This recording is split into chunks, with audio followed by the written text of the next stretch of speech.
नमस्कार, सप्ततारा न्यूजमध्ये आपले स्वागत आहे. आज मंगळवार दिनांक 24 ऑक्टोबर 2023. न्यूज बुलेटिनमध्ये जाणून घेऊया आजच्या ठळक घडामोडी. दुष्काळाच्या झळा बसत असतानाच पुन्हा एकदा उत्तर कोरेगाव तालुक्याचे पाणी पेटलं. नांदवळमधून पडली पाणी संघर्षाची ठिणगी. नेत्यांना गावबंदी व मतदानावर बहिष्कार टाकण्याचा ठराव. कोरेगाव तालुक्याच्या उत्तर भागात दुष्काळाच्या झळा जाणवू लागल्या असतानाच पाणी प्रश्न पुन्हा एकदा पेटताना दिसून येत आहे.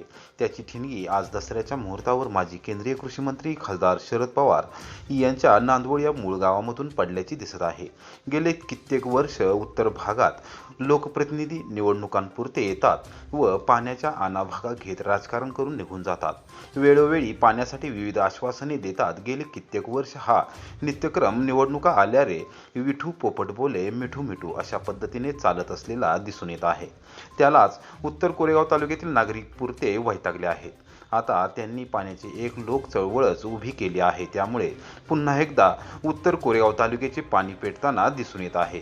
आज दसऱ्याच्या मुहूर्तावर दस्तूरखुद्द माजी केंद्रीय कृषी मंत्री खासदार शरद पवार यांच्या मूळ गावातून म्हणजे नांदवळ गावातूनच ही पाण्याची ठिणगी पडताना दिसत आहे.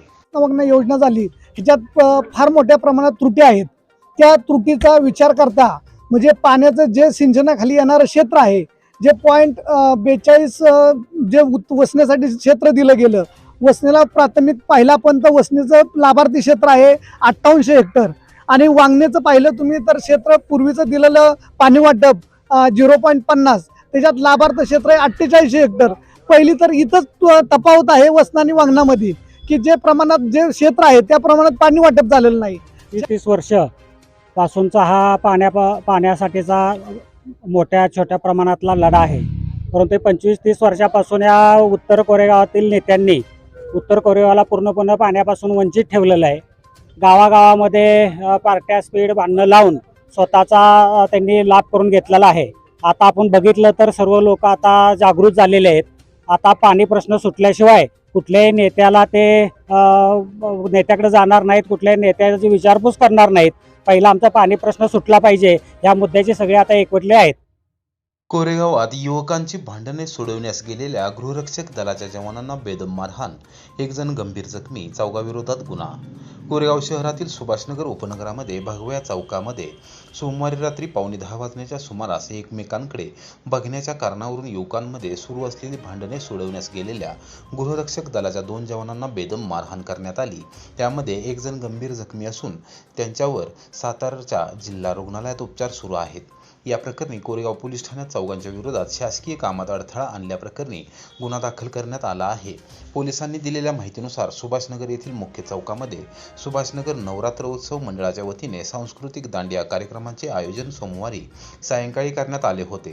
पोलीस ठाण्याच्या वतीने या कार्यक्रमासाठी बंदोबस्तावर महिला पोलीस अंमलदार भुजबळ, गृहरक्षक दलाचे जवान केतन शेडगे व अनिश शेख यांना नेमण्यात आले होते. रात्री 9:45 सुमारास कार्यक्रम स्थळापासून काही अंतरावर भगवा चौक येथे काही युवकांमध्ये भांडणे सुरू असल्याची माहिती या पथकाला मिळाली. त्यांनी तात्काळ तेथे धाव घेऊन पाहिले असता एका युवकास लोखंडी गाजाने 4 युवक मारहाण करत आहेत. या पथकाने भांडणे सोडवण्याचा प्रयत्न केला, मात्र भांडणाऱ्या युवकांनी तुम्ही आमच्या भांडणामध्ये पडू नका, तुमचा काही संबंध नाही असे म्हणत गृहरक्षक दलाच्या जवानांना धक्काबुक्की करत मारहाण करण्यास सुरुवात केली. लोखंडी गजाने अनिश शेख यांच्या डोक्यात मारहाण करण्यात आली तर केतन शेडके याच्या उजव्या पायातील गुडघ्यावर लोखंडी गाजाने मारहाण केली. युवकांच्या या मारहाणीत गृहरक्षक दलाचे जवान अनिश शेख व सुभाषनगर येथील स्थानिक युवक वरदराज धनाजी सागर वय 17 हे दोघे जखमी झाले. त्यांना तात्काळ उपजिल्हा रुग्णालयात उपचारार्थ नेण्यात आले. अनिश शेख यांच्या डोक्यात मारहाण झाल्याने शासकीय रुग्णवाहिकेतून सातारच्या क्रांतिसिंह नाना पाटील जिल्हा सर्वसाधारण रुग्णालयात उपचारार्थ हलविण्यात आले. या प्रकरणी गृहरक्षक दलाचे जवान केतन शेडगे यांनी दिलेल्या फिर्यादीवरून कोरेगाव पोलीस ठाण्यात अक्षय बर्गे, रणजित बर्गे, संग्राम बर्गे व शुभम बर्गे सर्व राहणार भगवा चौक सुभाषनगर कोरेगाव यांच्या विरोधात शासकीय कामात अडथळा आणल्याप्रकरणी गुन्हा दाखल करण्यात आला आहे. सहाय्यक पोलीस निरीक्षक सकाराम बिराजदार यांच्या मार्गदर्शनाखाली उपनिरीक्षक अशोक राऊत तपास करत आहेत. भगवा चौक पोलिसांचा रडारवर कोरेगावचे उपविभागीय पोलीस अधिकारी कार्यालयापासून हाकेच्या अंतरावर असलेल्या सुभाषनगर येथील भगवा चौक परिसर सध्या वाढत्या गुन्हेगारीमुळे पोलिसांच्या रडारवर आला आहे. गेले काही वर्षापासून या परिसरात गुन्हेगारीचे मोठे स्वरूप धारण केले असून अनेक गुन्हे पोलीस ठाण्यात दाखल झाले आहेत. सोमवारी रात्रीच्या प्रकारामुळे पोलीस यंत्रणा ॲक्शन मोडवर आली असून गुन्हेगारांच्या मुसक्या आवळल्या जाणार असल्याचा इशारा देण्यात आला आहे. लवकरच कोरेगावात पोलीस दलाच्या वतीने गुन्हेगारांचा बिमोड करण्यासाठी मोहीम हाती घ्यावी अशी मागणी शांतीनगर, सुभाषनगर, शाहूनगर परिसरातील रहिवाशांमधून आता जोर धरू लागली आहे. राष्ट्रीय स्वयंसेवक संघाच्या वतीने विजयादशमी निमित्त कोरेगावात पथसंचलन. राष्ट्रीय स्वयंसेवक संघाच्या वतीने विजयादशमी निमित्त कोरेगाव शहरातून पथसंचलन करण्यात आले. देशाच्या भविष्याला दिशा देणाऱ्या संघाच्या परंपरेनुसार हे शिस्तबद्ध संचलन झाले. तहसीलदार कार्यालयासमोर जनसेवा सहकारी बँकेच्या शाखा कार्यालय आवारात शस्त्रपूजन करण्यात आले. यावेळी जिल्हा संयोजक धर्मजागरण गतिविधी गणेश मेळावणे यांनी मार्गदर्शन केले. बाजार मैदान येथे ध्वज प्रणाम करून पथसंचलनास प्रारंभ झाला. यावेळी संपूर्ण गणवेशात स्वयंसेवक उपस्थित होते. दरवर्षी परंपरेनुसार विजयादशमी निमित्त राष्ट्रीय स्वयंसेवक संघातर्फे शस्त्रपूजन व पथसंचलन केले जाते. संचलनानंतर जनसेवा सहकारी बँकेच्या शाखा कार्यालय आवारात शस्त्रपूजन करण्यात आले. कोरेगाव येथे शिवप्रतिष्ठान हिंदुस्थान आणि सकल हिंदू समाजाच्या वतीने श्री दुर्गामाता दौड धारकरी, पदाधिकारी व कार्यकर्त्यांचा उत्स्फूर्त सहभाग. सकल हिंदू समाज आणि शिवप्रतिष्ठान हिंदुस्थानच्या वतीने मंगळवारी श्री दुर्गामाता दौड आयोजन करण्यात आले होते. शहरातील प्रमुख मार्गे घेण्यात आली. देशसेवा करणाऱ्या आणि भारत मातेचे सीमेवर रक्षण करणाऱ्या सैन्य दलातील जवानांना दुर्गा दौडच्या ध्वजाचा मान देण्यात आला. संपूर्ण तालुक्यातील जवान या दौडमध्ये सहभागी झाले होते.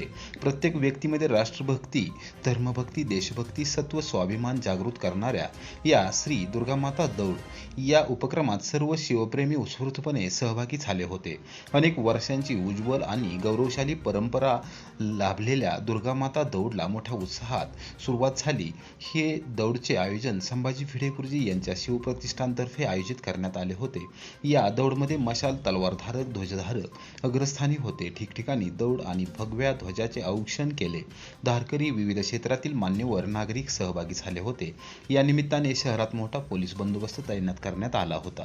तरुण पिढीमध्ये आपल्या धर्माविषयी जागरूकता निर्माण करण्याच्या उद्देशाने 1982 साली संभाजी भिडे गुरुजी यांनी सांगलीत शिवप्रतिष्ठानच्या वतीने दुर्गामाता दौडला सुरुवात केली होती. त्याचा सर्वत्र प्रसार झाला आहे. श्री शिवप्रतिष्ठान हिंदुस्थान या संस्थेतर्फे दरवर्षी नवरात्रीमध्ये श्री दुर्गामाता दौडचे आयोजन केले जाते. या उपक्रमामध्ये पहाटे 5 वाजता सर्व शिवभक्त एकत्र जमून दौड काढतात. स्थापित केलेल्या देवीच्या मंदिरात जाऊन देश आणि धर्मासाठी मागणी मागतात. छत्रपती शिवाजी महाराज आणि छत्रपती संभाजी महाराजांनी मावळ्यांच्या पराक्रमाचे आणि रोणांचे स्मरण करतात.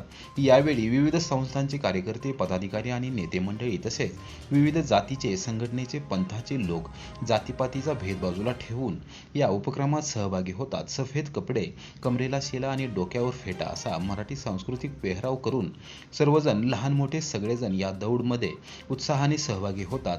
भगव्या ध्वजाचा मान हा मोठ्या आदराने दिला जातो. समाजाचे नेतृत्व करणारे म्हणून दौडचे नेतृत्व करणारा ध्वज त्यांच्या हाती देण्याची प्रथा मानली जाते.